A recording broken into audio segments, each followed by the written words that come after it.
Hello साहब, अस्सलाम वालेकुम। अच्छा भाई, तो आज हमें लास्ट टाइम ने डिसइकोनॉमीज ऑफ स्केल कर लिया था ना। डिसइकोनॉमीज ऑफ स्केल भी तो करा था। इकोनॉमीज, डिसइकोनॉमीज और फिक्स वेरिएबल वगैरह करा था ना। हाँ, आज भाई बहुत मजेदार चीज करेंगे।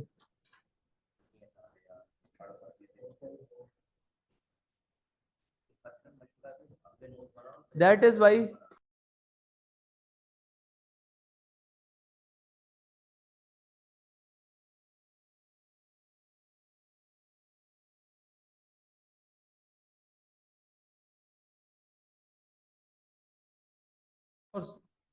अच्छा भाई, तो ये आज का चैप्टर क्या है भाई?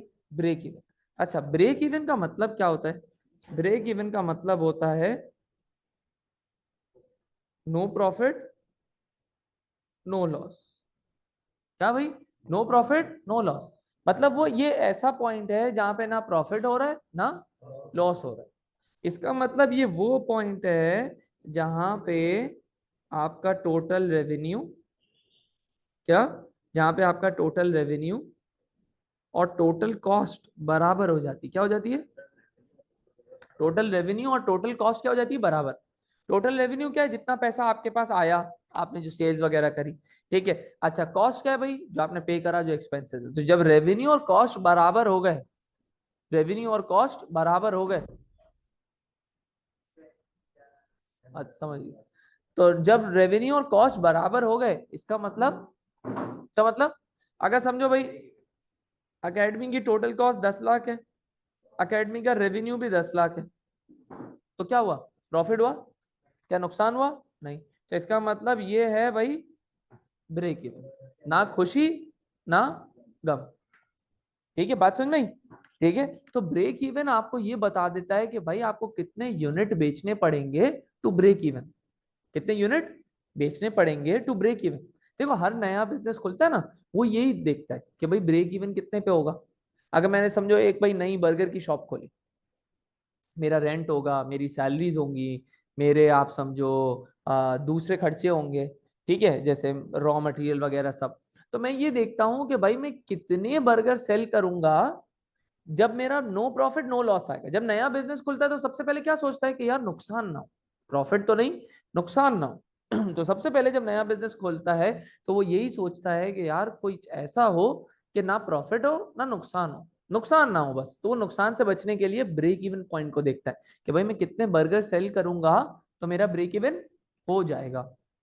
आई बात समझ? ठीक है। तो ब्रेक इवन का मतलब that point where no profit no loss, जहां पे प्रॉफिट भी नहीं है लॉस भी नहीं है। ठीक है। तो बात समझ में आ रही है? ये किस बिजनेस के लिए एप्लीकेबल होता है? जो न्यू बिजनेस है वो बोलता है कि भाई मुझे ब्रेक इवन अचीव करना है। केएफसी ये नहीं बोलेगा मुझे ब्रेक इवन अचीव करना है, लेकिन अगर केएफसी नई ब्रांच खोलेगा तो वहां पे बोलेगा ब्रेक इवन का अचीव करना है। या कबाबजीज ने जब अपनी नई ब्रांच खोली तो यही सोचा होगा भाई ब्रेक इवन। हमने जब अपनी न्यू ब्रांच खोली ये वाली, तो हमने भी यही सोचा कि भाई ब्रेक इवन कहां पर होगा। तो सब लॉस से डरते हैं। तो लॉस को मिनिमाइज करने के लिए या लॉस से बचने के लिए हम ढूंढते हैं ब्रेक इवन, कि यार हमें कितने स्टूडेंट्स को पढ़ाना पड़ेगा कि हमारा रेंट सैलरीज वगैरह सब कवर हो जाए। बात समझ में आई? क्लियर है? तो break even point is where no profit no loss, या फिर टोटल रेवेन्यू और टोटल कॉस्ट क्या हो जाएंगे? बराबर। टोटल रेवेन्यू और टोटल कॉस्ट बराबर, या फिर no profit no loss. Break even का ये मतलब है, नाम है। अली। अच्छा भाई, तो टोटल रेवेन्यू और टोटल कॉस्ट हो गया, बात बात समझ में आ गई? ठीक है। तो हर नया बिजनेस ये सोचेगा कि भाई मुझे कितने यूनिट बेचने हैं ताकि मेरा नुकसान ना हो। बात समझ में आ गई? अब कैसे निकलेगा कैसे नहीं निकलेगा वो हम बात करते हैं। ठीक है। तो जब टोटल कॉस्ट की बात आई तो हमने बात करी थी कि टोटल कॉस्ट में कितनी कॉस्ट होती है? दो तरीके की। एक होती है एफसी, एक होती है वीसी। एफसी मतलब फिक्स्ड कॉस्ट, वीसी मतलब वेरिएबल कॉस्ट।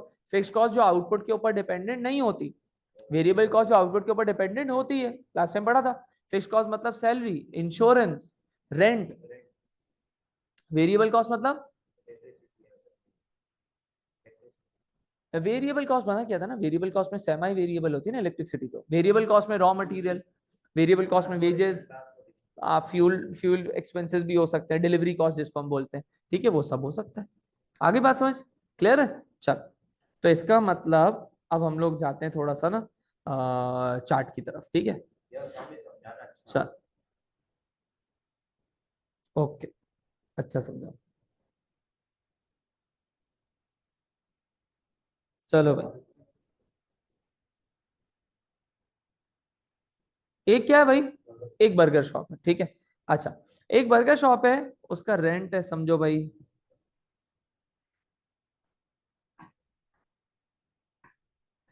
रेंट है भाई 100,000, ठीक है।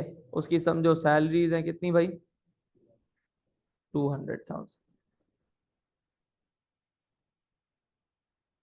200,000, हाँ।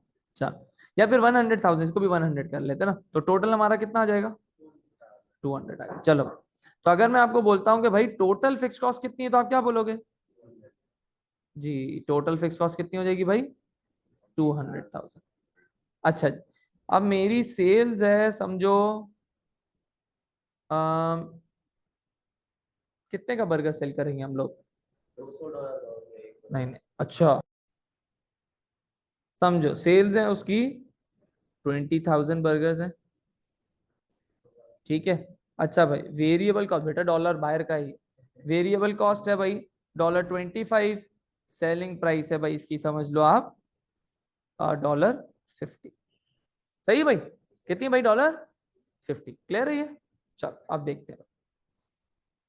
तो इसका मतलब सबसे पहले ना हमें बनाना पड़ता है एक चार्ट, क्या बनाना पड़ता है भाई, एक चार्ट, ठीक है। और चार्ट में आप लोगे 3 यूनिट्स, कितने यूनिट्स लोगे, 3 यूनिट्स, गौर से देखना भाई।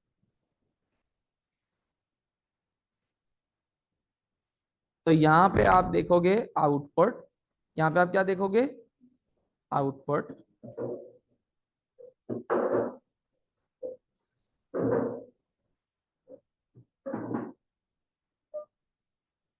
यहाँ पे आप लिखोगे फिक्स कॉस्ट, यहाँ पे वेरिएबल कॉस्ट, यहाँ पे टोटल कॉस्ट और यहाँ पे टोटल रेवेन्यू, ठीक है। अब 3 यूनिट्स कौन से लोगे देखना भाई, टीआर मतलब टोटल रेवेन्यू, ठीक है। 3 यूनिट्स लोगे, आप देखना कौन से।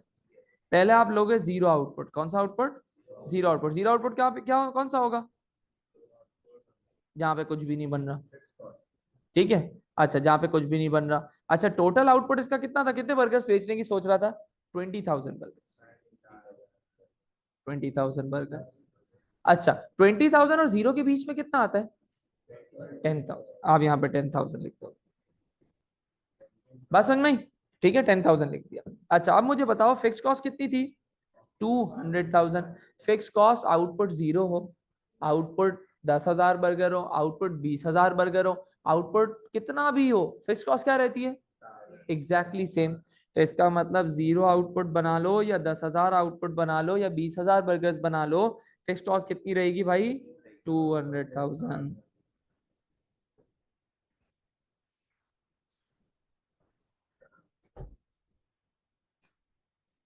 वेरिएबल कॉस्ट कितनी है भाई, $25। वेरिएबल कॉस्ट पर यूनिट होती है, वेरिएबल कॉस्ट क्या होती है भाई, पर यूनिट, मतलब पर बर्गर होती है, क्या होती है भाई, पर बर्गर। वेरिएबल कॉस्ट कितनी होती है भाई, वेरिएबल कॉस्ट जब भी आपको दी हुई होगी तो वेरिएबल कॉस्ट पर यूनिट दी हुई होती है।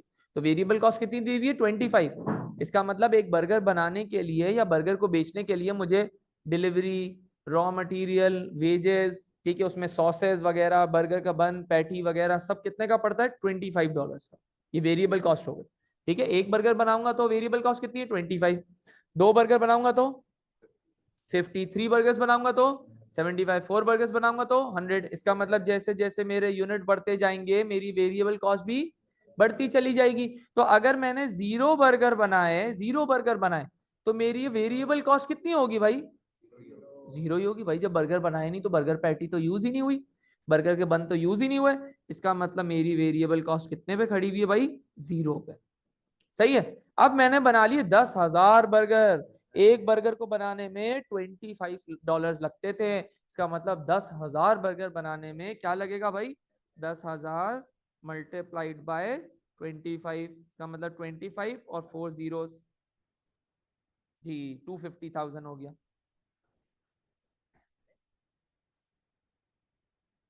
आगे बात समझ, ठीक है भाई, आगे चले।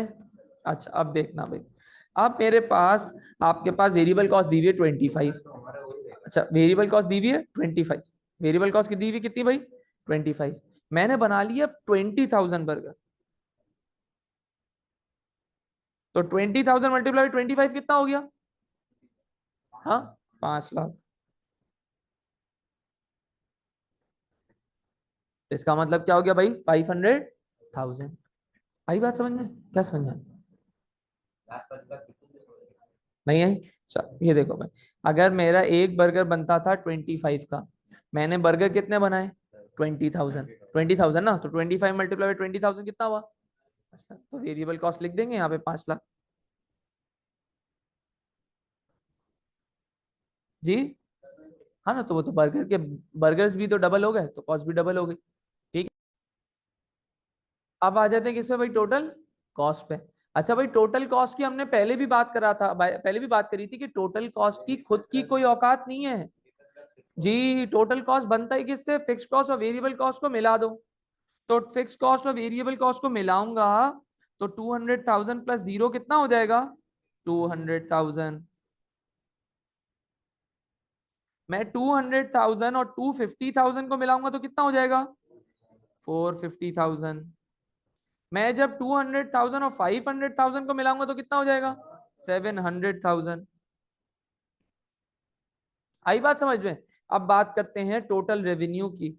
अब बात करते हैं टोटल रेवेन्यू की। टोटल रेवेन्यू का मतलब है कितने का बेचा, कितने पैसे आपने जमा किए बेच बेच के। एक बर्गर कितने का बेच रहे थे? सेलिंग प्राइस 50 का। 50 पर यूनिट होगा, 50 पर बर्गर होगा, 50 एक यूनिट की प्राइस होगी। $50 का भेजा कितने का भाई? एक बर्गर। सही है। अच्छा, जब मैंने जीरो बर्गर बेचे, जब मैंने जीरो बर्गर बेचे, तो मेरे पास कोई पैसा आएगा? तो 50 multiply by zero would be 50। 50 multiply zero would be zero. तो 50 क्यों बोल रहे हो? मैं तो चेक कर रहा था कौन सो रहा है। चलो ठीक है, तो 50 multiply by zero would be zero. चलो ठीक है। चलो, तो 50 मल्टीप्लाई बाय जीरो मतलब जीरो भाई, कोई पैसा ही नहीं आएगा जब एक भी बर्गर आपने सेल ही नहीं करा। अच्छा, जब आपने 10,000 बर्गर सेल कर लिए तो कितना आएगा? अब देखो, 10,000 बर्गर सेल कर लिए, तो 50 मल्टीप्लाई 10,000 वुड बी 500,000। कितना भाई? 500,000 हो गया ना? 500,000। अच्छा भाई, जब मैंने 20,000 बर्गर बेच दिए और प्राइस क्या है भाई? $50, तो कितना हो गया? 1 मिलियन हो गया, 10 लाख हो गए।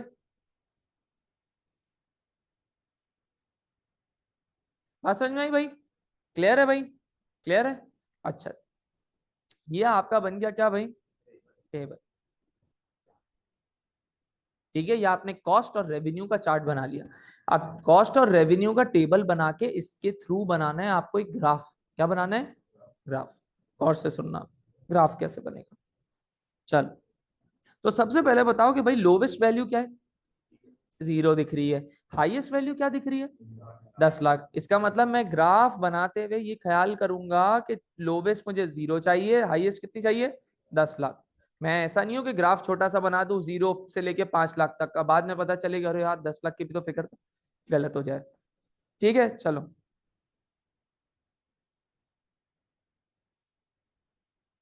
अब बनाते चार्ट।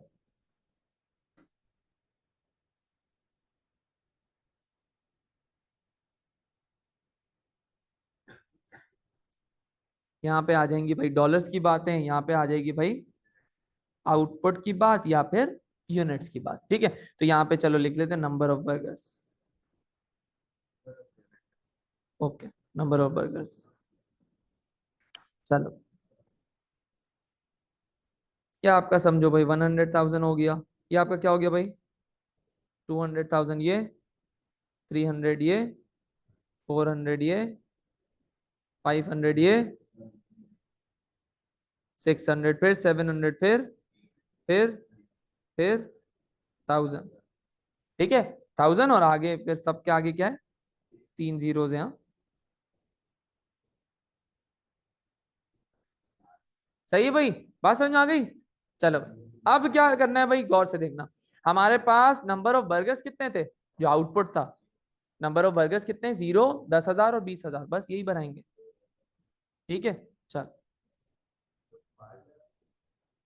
क्या बनाऊंगा जब पता चले सब देख। अच्छा ये कर लेते हैं, 2 3 4 5,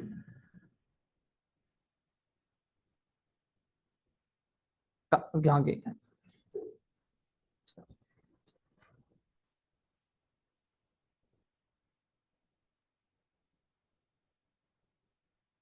चलो ये कितना आ गया भाई, 10,000 बर्गर। अब जो करते हैं हम क्या करते हैं भाई, अब आगे क्या करना है भाई, 20,000 भी लिखना है। तो चलो ये भी कर लेते हैं। अगर एग्जामिनर आपको देगा तो ये टेबल ये बना हुआ देगा, आपको उसके ऊपर सिर्फ प्लॉटिंग करनी पड़ेगी बस। ठीक है, आपको टेंशन नहीं लेनी है। नहीं, हाँ नहीं होता ना, इसलिए।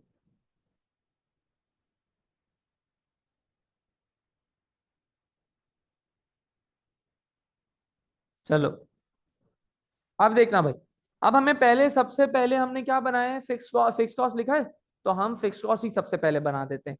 तो फिक्स कॉस्ट कितनी है, 0 पे भी 2 लाख, 10,000 पे भी 200,000, 20,000 पे भी 200,000। बात समझ नहीं, इसका मतलब आउटपुट 0 प्रोड्यूस करो, या आउटपुट आप 10,000 प्रोड्यूस करो, या फिर आप 20,000 प्रोड्यूस करो, आपकी फिक्स कॉस्ट क्या रहेगी, सेम रहेगी। इसके आगे आप क्या लिख दोगे भाई, फिक्स कॉस्ट मतलब एफ सी। क्लियर है भाई, क्या लिख दोगे भाई, एफ सी, फिक्स कॉस्ट। अब बना देते हैं भाई variable cost. Variable cost 0 unit पे कितनी थी, 0।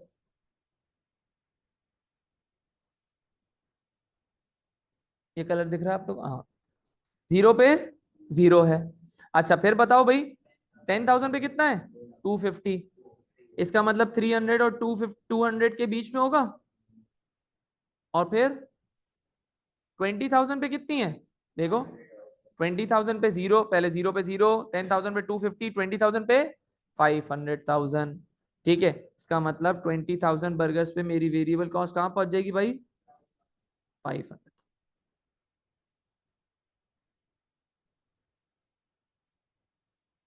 ये वेरिएबल कॉस्ट बन गई। जी जी, ये थोड़ा सा आपको देखना पड़ेगा भाई। चलो जी, तो ये क्या हो गया भाई, वेरिएबल कॉस्ट। ठीक है, तो आपने पहले बना दी फिक्स कॉस्ट, फिर बना दी क्या भाई, वेरिएबल कॉस्ट। अब बनाओगे क्या भाई, टोटल कॉस्ट। क्या बनाओगे भाई, टोटल कॉस्ट। अब टोटल कॉस्ट गौर से देखना भाई, 0 आउटपुट प्रोड्यूस करोगे तो भी टोटल कॉस्ट 200,000 है। क्यों भाई, क्योंकि फिक्स कॉस्ट तो बेयर करनी पड़ेगी ना भाई। तो टोटल कॉस्ट की अपनी तो कोई औकात है नहीं, तो वो तो बनता ही फिक्स कॉस्ट और वेरिएबल कॉस्ट से मिलकर है। तो 0 आउटपुट प्रोड्यूस करोगे भी तो भी आपको फिक्स कॉस्ट तो देनी ही पड़ेगी। तो इसका मतलब टोटल कॉस्ट भी फिक्स कॉस्ट की लाइन से ही शुरू होगी। देखो टोटल कॉस्ट 0 पे कितनी है, 0 पे 200,000। चल अब रेड से बना रहा हूँ। अच्छा भाई, जरा टोटल कॉस्ट देखो भाई, 10,000 पे कितनी है, 450। देखो कितनी है, 450। चलो अच्छा फिर देखो भाई, फिर हाँ 20,000 पे कितनी है, 700,000 टोटल कॉस्ट। ठीक है, 700,000, तो 20,000 पे कितनी है भाई, 700।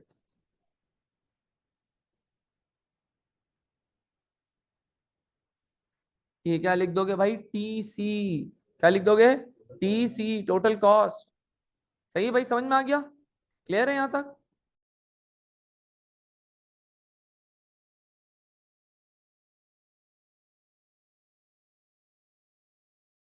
जी जी आरिश, आपको आउटपुट की मदद से बनाना है ना, ये जो टेबल है ना, आपने ये सही बनाया तो ग्राफ सही बनेगा। ठीक है चलो, तो टेबल का ही हाँ टेबल गलत हो गया तो आपका ब्रेक इवन भी गलत है। चलो हाँ, वैसे ही बताता हूँ, अभी पहले इसको बनाना सीख लो फिर बताता हूँ पेपर में कैसे आएगा। चलो भाई, अब बात करते हैं भाई टोटल रेवेन्यू की। किसकी बात करते हैं भाई, टोटल रेवेन्यू। 0 अगर मैंने बर्गर बेचे तो पैसा आएगा कुछ नहीं भाई, 0। इसका मतलब टोटल रेवेन्यू भी वेरिएबल कॉस्ट की तरह 0 से स्टार्ट होगा। ठीक है, तो इसका मतलब जीरो पे 0 पैसे आएंगे, 0 बर्गर बेचे तो टोटल रेवेन्यू भी 0 ही होगा।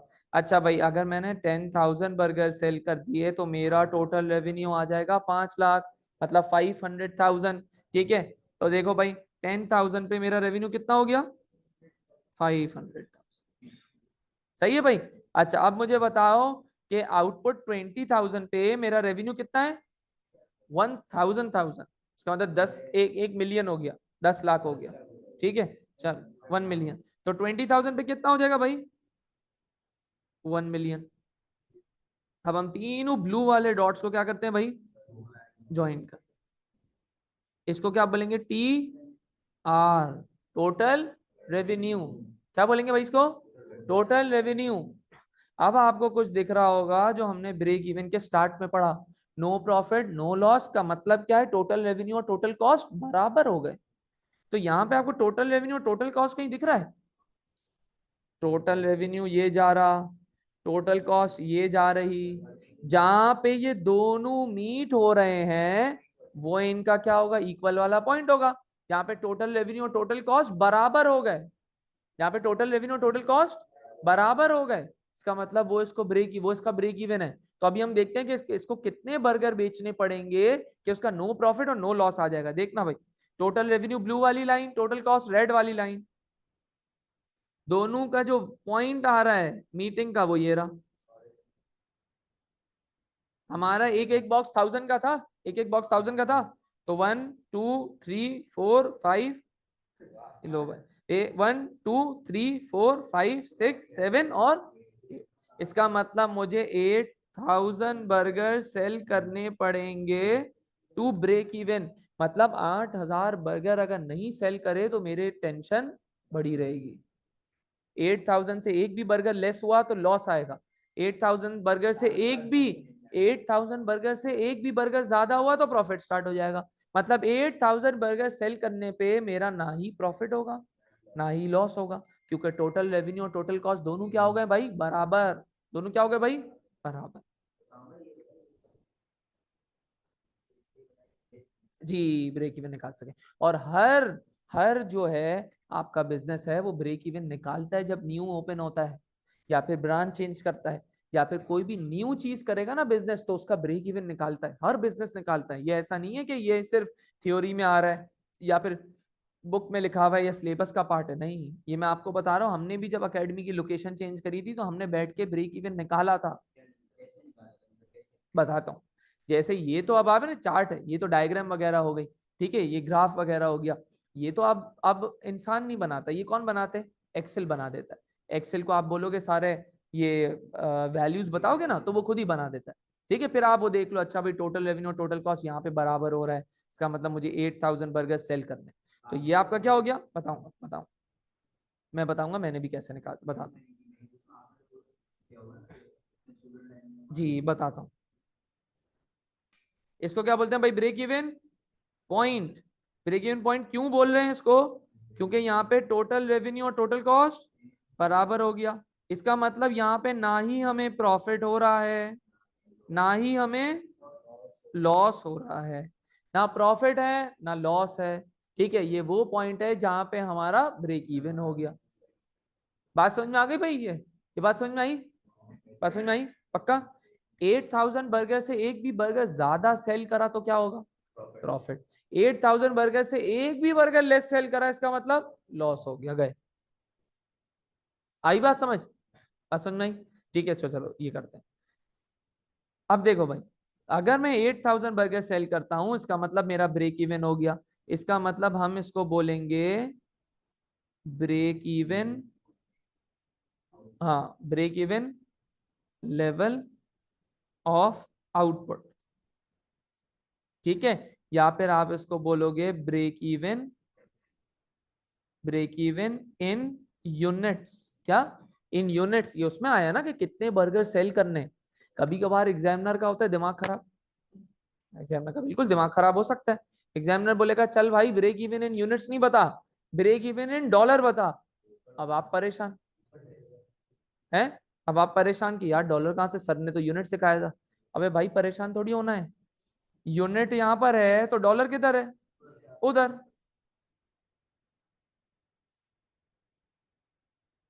ये रहा, खत्म। ये डॉलर वाला आ गया। यहाँ पे अगर आउटपुट था तो यहाँ पे तो डॉलर है, ठीक है, तो इसका मतलब ये ब्रेक इवन इन डॉलर आ गया, खत्म।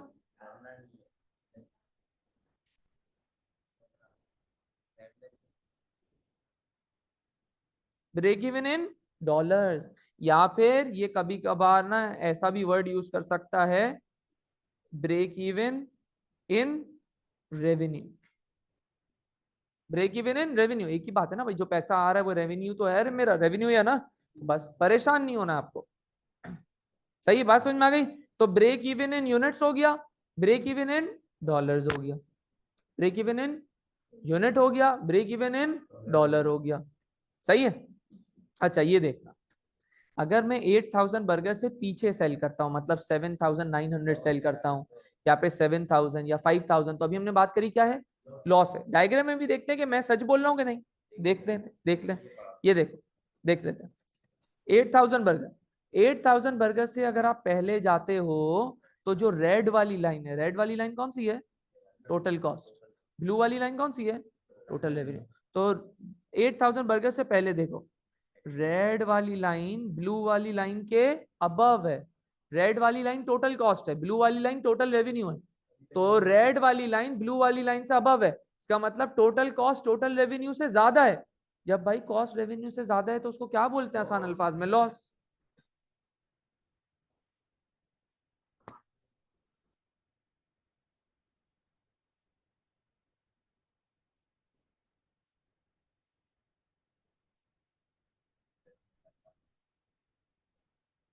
समझ में आ गई भाई बात, ये लॉस हो गया। ये क्या हो गया भाई, लॉस। यहाँ पे टोटल कॉस्ट टोटल रेवेन्यू से ज्यादा है, समझ में आई ये, पक्का भाई बताओ, पक्का। टोटल कॉस्ट टोटल रेवेन्यू से ज्यादा है, रेड वाली लाइन ब्लू वाली लाइन के अबव है, मतलब लॉस कर रहे हैं। 8000 से पहले लॉस है, बात सही है मेरी। चलो आगे चलते हैं। अब 8000 से आगे जाके देखते हैं कि प्रॉफिट है या नहीं, देखते हैं। देखो देखो 8000 से जैसे ही आप आगे जाते हो, आपकी ब्लू वाली लाइन मतलब टोटल रेवेन्यू रेड वाली लाइन से अबव है, मतलब आपका रेवेन्यू कॉस्ट से ज्यादा है, इसका मतलब इसका नाम क्या है, प्रॉफिट। आई बात समझ।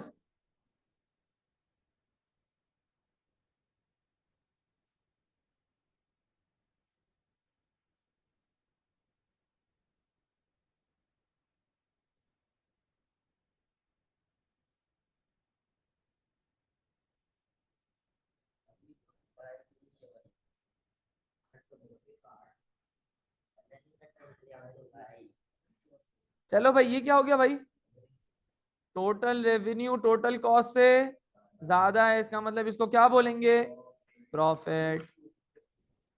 आई बात समझ भाई, क्लियर है, क्लियर है। अब ये काम बचा। अच्छा भाई, अच्छा भाई गौर से सुन। अच्छा भाई चल, अब बात करते हैं एक और की। एक और जो वर्ड हम लोग आज सीखेंगे क्या है भाई, मार्जिन ऑफ सेफ्टी। क्या भाई, margin of safety, margin of safety. Margin of safety आपको नाम क्या बोल रहा है, मार्जिन ऑफ सेफ्टी मतलब सेफ हो। सेफ किस एरिया में हो गए, सेफ ब्रेक इवन से पहले हो गए कि ब्रेक इवन के बाद, बाद हो गए ना। ब्रेक इवन से पहले तो खतरनाक एरिया, ब्रेक इवन के बाद आप सेफ हो, मतलब टेंशन आपकी फ्री है। ठीक है, इसका मतलब मार्जिन ऑफ सेफ्टी होगा कि ब्रेक इवन से लेके टोटल सेल्स तक आपका कोई टेंशन नहीं।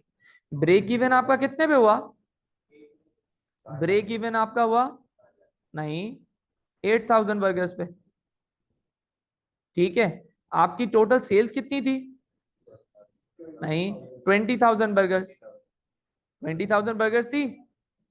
आपका ब्रेक इवन था 8000, 8000 से पहले टेंशन ही टेंशन है, टेंशन ही टेंशन है, टेंशन ही टेंशन है। 8000 के बाद आपकी टेंशन खत्म, एलिमिनेट। 8000 के बाद प्रॉफिट ही होगा, प्रॉफिट बस ऊपर नीचे होता रहेगा, लेकिन प्रॉफिट ही 8000 के बाद। ठीक है, इसका मतलब क्या हुआ, 8000 के बाद सेफ है। तो मार्जिन ऑफ सेफ्टी होता है एमओएस, मतलब margin of safety, margin of safety. तो 20,000 में से जो टेंशन है वो कितनों की है? 8,000। तो भाई सेफ कितनों पे है? 12,000 पर गज। आई बात समझ? नहीं आई? मार्जिन ऑफ सेफ्टी का मतलब है टेंशन फ्री। टेंशन है कहां तक? 8,000 तक।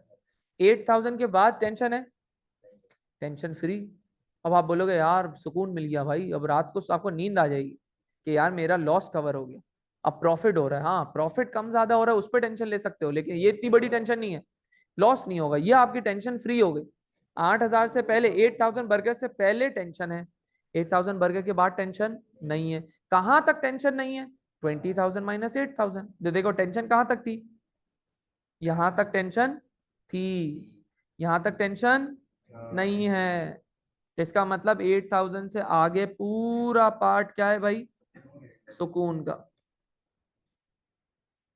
पेपर के बाद सुकून की जिंदगी।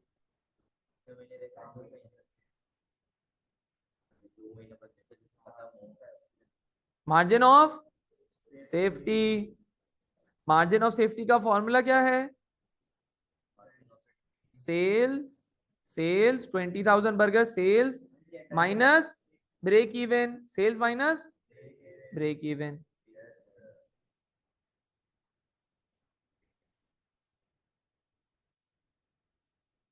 आई बात समझ में? क्लियर है पक्का?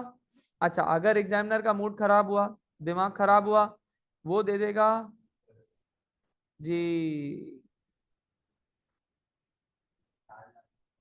Margin of safety in dollar.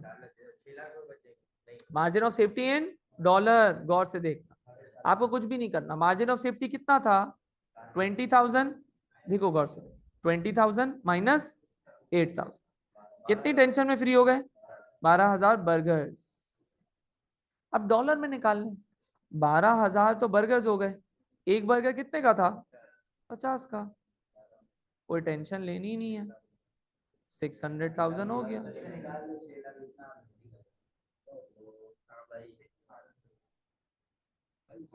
हाँ अभी बताऊंगा ना, कभी कभार ग्राफ नहीं गिवन होता, तो इसलिए आपको बता दिया।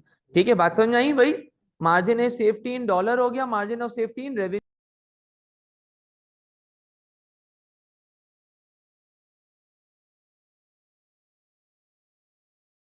अच्छा चल, तो margin of safety in unit समझ में आया? वो भी नहीं? नहीं दोबारा रिपीट। मार्जिन ऑफ सेफ्टी का मतलब क्या हुआ? सुकून, टेंशन फ्री।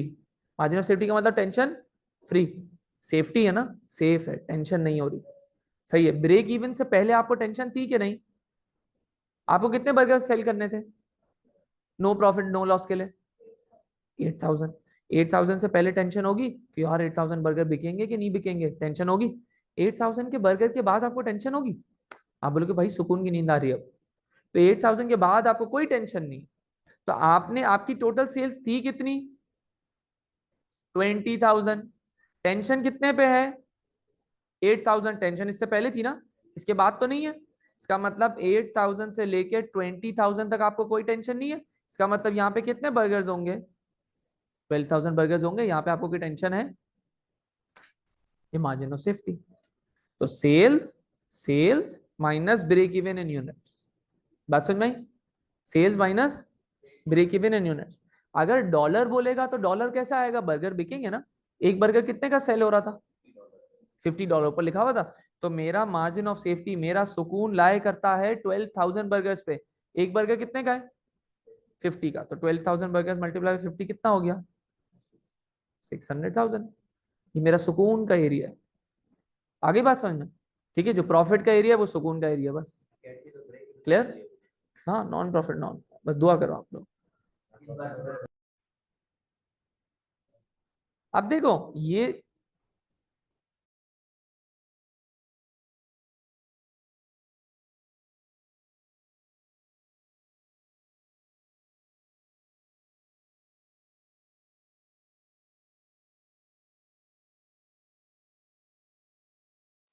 तो भाई हमने मार्जिन, वो अभी ब्रेक इवन कैसे निकाला? ये था ब्रेक इवन का ग्राफिकल मेथड। क्या था भाई? ग्राफिकल मेथड, मतलब ग्राफ की मदद से। और ग्राफ मैंने आपको बताया कि भाई एक्सेल बना देता है। अब इंसान को बनाने की जरूरत नहीं, अब ग्राफ पूरा एक्सेल बना दे, एक्सेल पूरा आपका ग्राफ बना देता है, ठीक है।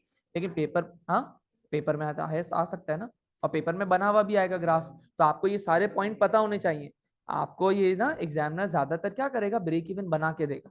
ब्रेक इवन क्या देगा, बना कर दे देगा, ठीक है। तो आपको ये पॉइंट सारे पता होने चाहिए कि सर ने बताया था इसके बाद प्रॉफिट है, इसके बाद लॉस है, ये ब्रेक इवन है, ये मार्जिन ऑफ सेफ्टी है। तो वो आपको ग्राफ बना के दे सकता है और फिर बोलेगा मार्जिन ऑफ सेफ्टी बताओ। तो आपको एरियाज पता होने चाहिए। प्रॉफिट किसके बाद स्टार्ट होगा, आपको पता होना चाहिए। प्रॉफिट से पहले क्या होगा, लॉस है, आपको पता होना चाहिए। ब्रेक इवन इन डॉलर क्या है, ग्राफ से आपको पता होना चाहिए। ब्रेक इवन इन यूनिट क्या है, आपको ग्राफ से पता होना चाहिए। लेकिन कभी कभार एग्जामिनर ना ही ग्राफ देगा और ना ही या आपको मार्जिन ऑफ सेफ्टी बता के देगा, कुछ भी नहीं देगा। वो आपको दे देगा सीधी सीधी वैल्यूज। क्या दे देगा, सीधी वैल्यूज दे देगा और बोलेगा ये 3 वैल्यूज से भाई ब्रेक इवन निकाल के बताओ। क्या निकाल के बताओ भाई, ब्रेक इवन। तो गौर से सुनना, ये हर कोई ब्रेक इवन, जब हमने भी एकेडमी ओपन करी हमने ब्रेक इवन इस तरीके से निकाला था। एक और हमारा स्टूडेंट है, उसने बिजनेस स्टार्ट करा, तो उस दिन उसकी 1 महीने पहले ही कॉल आई थी कि सर वो जो आपने ब्रेक इवन बनाया बताया था ना यार सर, वो मसला कर रहा है।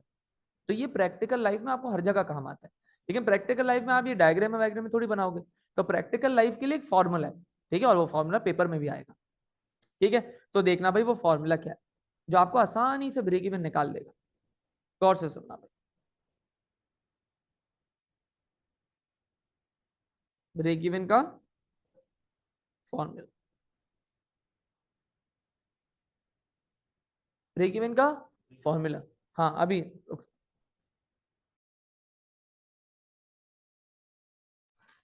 ब्रेक इवन इन फॉर्मूला, ठीक है। अच्छा ब्रेक इवन इन फॉर्मूला का गौर से सुनना, ब्रेक इवन इन फॉर्मूला क्या होता है। ब्रेक इवन का फॉर्मूला होता है fix cost upon contribution per unit. Contribution per unit मतलब एक यूनिट कितना कंट्रीब्यूट कर रहा है बिजनेस में। नहीं नहीं नहीं, अभी बताता हूँ कंट्रीब्यूशन क्या होता है, नया वर्ड बता बता बता। सही, अब गौर से पहले देखना, ये देखो भाई, अब अकेडमी ना देखना कैसे चलती है, ठीक है। अच्छा अकेडमी में फॉर एग्जांपल समझो आपने दी भाई 10,000 फीस, कितनी दी भाई, 10,000 फीस। ये आपकी क्या है, सेलिंग प्राइस। सेलिंग प्राइस ना आप दे रहे हो, तो हमारे लिए तो ये रेवेन्यू होगा। आपने 10,000 रुपए दिए। अच्छा आपको पता है आपका जो 10,000 होता है उसमें से टीचर को कितना मिलता है, 70%। तो 10,000 जो आपने दिए ना, उसमें से डायरेक्टली 70% हमें किसको देना है, टीचर को।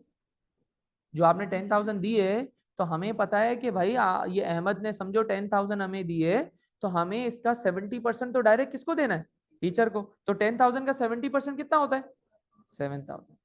तो 7,000 क्या हमारी जेब में आएंगे, क्या अकेडमी में आएंगे, नहीं। ये सीधे सीधे जब आपने 10,000 दिए तो उसमें से 7,000 हमने किसी और को दे दिए, टीचर को दे दिए।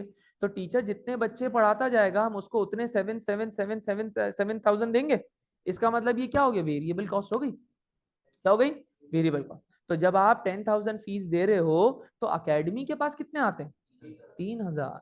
तो अगर आप 10,000 वाले बच्चे हो, 10,000 फीस वाले बच्चे हो, इसका मतलब आप हमारी अकेडमी में कंट्रीब्यूट कर रहे हो सिर्फ 3,000।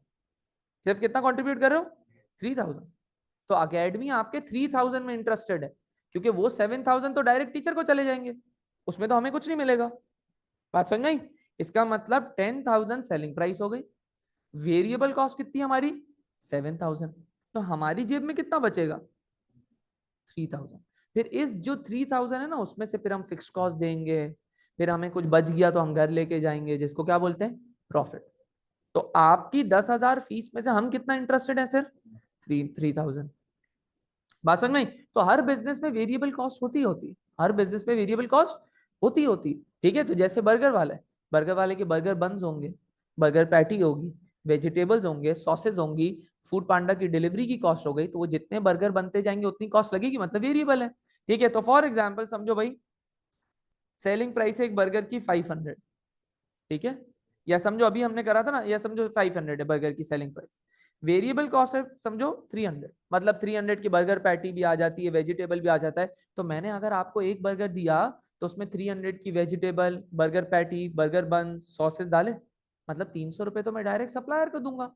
मेरे पास कितने बचेंगे, तो इसका मतलब ये जो 3000 और 200 की बातें हो रही है ना, वो है कंट्रीब्यूशन। क्या? कंट्रीब्यूशन। तो कंट्रीब्यूशन क्या होता है? Selling price minus variable cost. Selling price minus variable cost is what? Contribution per unit. बात समझ में आई? तो आपके 10,000 में से हमारे लिए कंट्रीब्यूशन कितना है? सिर्फ 3000। Selling price minus variable cost. ठीक है। अच्छा, अभी देखते हैं ऊपर वाली एग्जांपल लेते हैं। फिक्स कॉस्ट कितनी थी? फिक्स कॉस्ट कितनी थी? फिक्स कॉस्ट कितनी थी?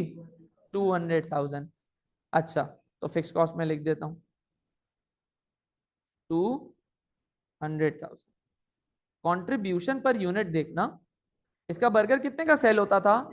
50। और वेरिएबल कॉस्ट कितनी है? 25। कंट्रीब्यूशन का फॉर्मूला है selling price minus variable cost. Selling price कितनी है? 50। वेरिएबल कॉस्ट कितनी है? 25। इसका मतलब 200,000 डिवाइडेड बाय 25। कोई कैलकुलेटर यूज करो। वैसे तो आप लोग को मैथ्स का पेपर देना है, ये होनी चाहिए कैलकुलेशन डायरेक्टली। जी,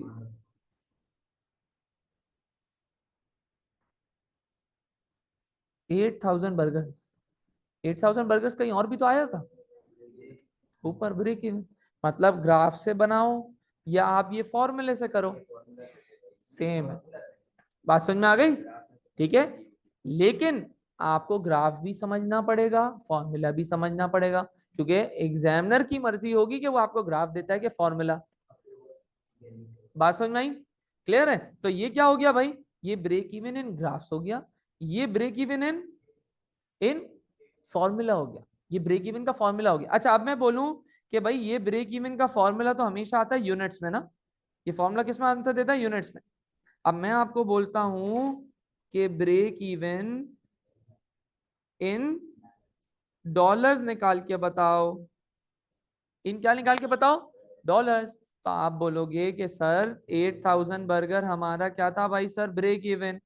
एक बर्गर सेल होता है सर $50 का, तो $50 मल्टीप्लाई बाय 8,000 कितना होता है आजकल? 400,000। और 400,000 भी वहीं पे आ रहा था, मतलब हमारा फॉर्मूला सही है।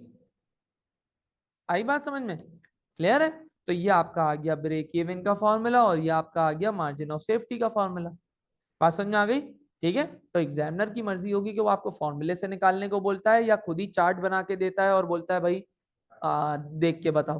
ठीक है। अब एग्जामिनर इसको किस तरह टेस्ट आउट करता है फॉर्मूले से और किस तरह टेस्ट आउट करता है ग्राफिकल मेथड के थ्रू, ठीक है, वो हम करेंगे इंशाल्लाह नेक्स्ट क्लास में जब हम पास पेपर्स करेंगे। तो नेक्स्ट क्लास हम लोग ना ब्रेक इवन के पहले पास पेपर्स कर लेंगे कैलकुलेशन के, फिर इसके फायदे और नुकसान पढ़ेंगे।